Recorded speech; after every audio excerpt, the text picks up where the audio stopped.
Tukielekea katika makubaliano ya utiwaji saini kati ya Iran pamoja na Marekani siku ya Jumapili mjini Geneva, Uswizi, lakini Israel bado inaendeleza mashambulizi yake huko kusini mwa Lebanon, ambapo kupitia ripoti mbalimbali kutoka vyombo vya habari nchini Lebanon vimeripoti kwamba Israel imefanya mashambulizi ya anga kusini mwa Lebanon baada ya kutoa amri kwa watu kutoka katika maeneo ya takriban 20, ambapo taarifa kupitia vyombo mbalimbali vya habari vya serikali ya Lebanon vimeripoti angalau mtu mmoja ameuawa baada ya shambulio la anga katika mji wa Marake uliopo katika wilaya ya Tyre nchini Lebanon, kwa mujibu wa shirika la habari la taifa la Lebanon. Awali, waziri mkuu wa Israel alionya kuwa nchi yake itaishambulia Hezbollah endapo itaendelea kufanya mashambulizi dhidi ya maeneo ya kaskazini mwa Israel.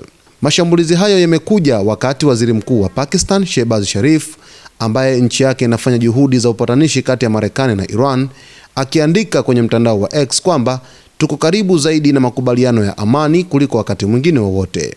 Alisema kukamilika kwa makubaliano hayo kunatarajiwa ndani ya saa 24 zijazo.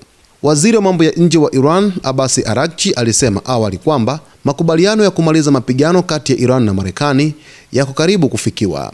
Pia alisema makubaliano hayo yanahusisha kumalizika kwa mgogoro kati ya Israel na Hezbollah nchini Lebanon. Waziri huyo Said Abbas Araghchi alisema makubaliano hayo yanajumuisha kufunguliwa tena kwa mlango wa bahari wa Hormuz pamoja na kuondolewa kwa kizuizi cha Marekani dhidi ya meli za Iran. Hata hivyo, alisema mazungumzo kuhusu mpango wa nyuklia wa Irani yataanza baadaye.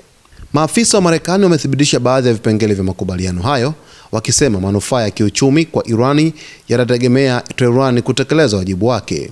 Ripoti zilizopita kutoka Marekani zilidai kuwa Lebanoni huenda isiwe sehemu ya makubaliano hayo, lakini Irani imekuwa ikisisitiza swala la Lebanoni lijumuishwe. Sasa tukikaribia kabisa mwishoni kati ya Marekani pamoja na Irani, lakini Israel inazidi kufanya mashambulizi yake huko nchini Lebanon, ambapo leo hii imefanya mashambulizi huko katika wilaya ya Tyre kusini mwa Lebanon na kusababisha kifo cha mtu mmoja, kitu ambacho kwa hivi sasa kinaonekana wazi kwamba Israel iko katika jitihada za kuweza kuvuruga amani na makubaliano hayo yasifanyike kabisa.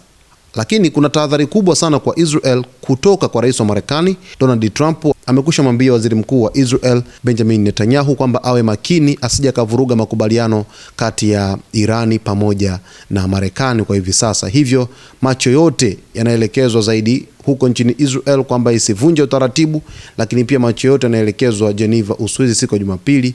Makubaliano kati ya Iran pamoja na Marekani yataafikiwa huko kwa utiwaji saini katika mkataba ambao utakuwa umeandaliwa na msaidizi wa makubaliano hayo ambaye ni Pakistan. Pakistan ndiyo mpatanishi mkuu wa mzozo kati ya Marekani pamoja na Irani. Kwa taarifa zaidi basi endelea kuungana nasi wakati wote kwa kusubscribe channel yetu, kulike, kukomenti pamoja na kushare.